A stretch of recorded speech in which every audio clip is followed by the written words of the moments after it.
Non, malheureusement, la foi définie dans Hébreu 11, à partir du verset 1, définie comme étant un espace de ferme assurance des choses qu'on espère et une démonstration de celles qu'on ne voit pas, ne suffit pas, n'est-ce pas? C'est pas une définition de la foi, c'est la littérature. Il faut que le peuple comprenne ce qu'on entend par, n'est-ce pas, démonstration.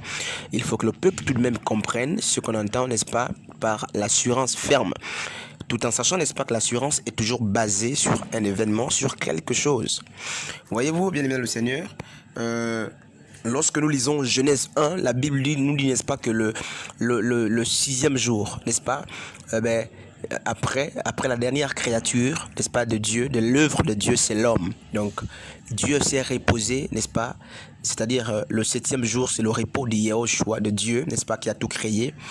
Et il faut comprendre que tout a été créé dans les 6 jours, n'est-ce pas? Bien avant, je sais, n'est-ce pas, que la terre et le ciel ont été créés à l'extérieur des 6 jours.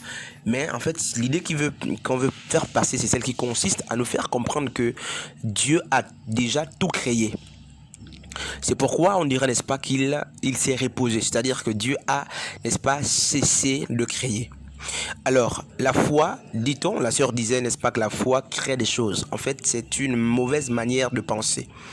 Dire que la foi crée des choses, ça veut dire que Dieu continue son œuvre. C'est-à-dire Dieu continue de créer. Le problème, c'est que beaucoup croient que lorsqu'on dit que Dieu a créé, il n'a que créé les eaux, les herbes, n'est-ce pas, les animaux. Non, Dieu a tout créé, n'est-ce pas, dès le départ, dès le début de la création jusqu'à la fin. C'est-à-dire que le 7e jour jusqu'au 6e jour, Dieu créait. Dieu a créé. Donc les miracles ont été créés, n'est-ce pas? Les délivrances, les guérisons, toutes ces choses sont déjà créées. C'est pourquoi Paul nous dira dans le livre d'Éphésiens, n'est-ce pas, que mais nous chrétiens, n'est-ce pas, nous qui sommes en Christ, nous sommes bénis de toutes les bénédictions spirituelles dans les lieux très saints en Jésus-Christ.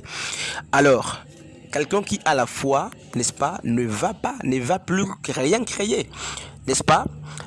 Voilà, ça peut gêner un peu, mais en fait, la foi ne crée pas des choses. Parce que dire que la foi crée des choses, c'est prétendre que Dieu continue de créer aujourd'hui, alors que la Bible dit dans Genèse, n'est-ce pas, que Dieu a cessé de créer. La foi, plutôt que de créer, mais elle transporte. Donc c'est cette main invisible qui va puiser, n'est-ce pas, nos ressources spirituelles. C'est-à-dire qui va puiser dans nos acquis pour les amener, n'est-ce pas, en manifestation. Donc la foi, c'est ce bras-là, n'est-ce pas, invisible, qui va, n'est-ce pas, dans le royaume invisible, dans le royaume, n'est-ce pas, de Dieu. Ce bras va, n'est-ce pas, prendre nos postérités, nos destinées, nos gloires, et elle les amène dans l'immédiat, c'est-à-dire dans le monde présent, et elle les rend palpables. Et lorsque vous lisez, n'est-ce pas, Hébreu 11, à partir du verset 13, on vous dira, n'est-ce pas, que nos pères, je fais allusion à Abraham, à Jacob, à Moïse, Isaac, n'est-ce pas, nos pères sont morts dans la foi sans obtenir, n'est-ce pas, ce qui leur avait été promis. Mais vous allez vous rendre compte que beaucoup parmi nous prient pour que, n'est-ce pas, pour qu'ils aient la foi, d'Abraham. Beaucoup prient pour qu'ils aient la foi, n'est-ce pas, de Jacob.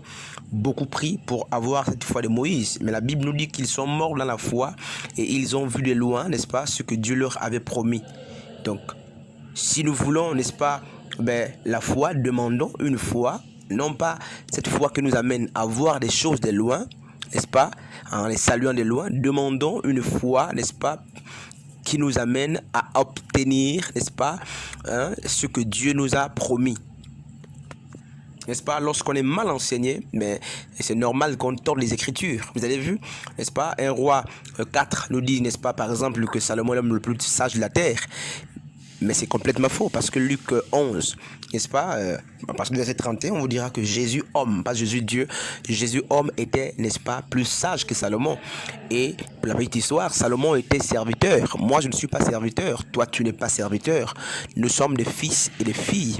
À la limite, nous sommes l'église et l'église est l'épouse. Comment comprendre que Salomon va être plus sage que l'épouse de Christ?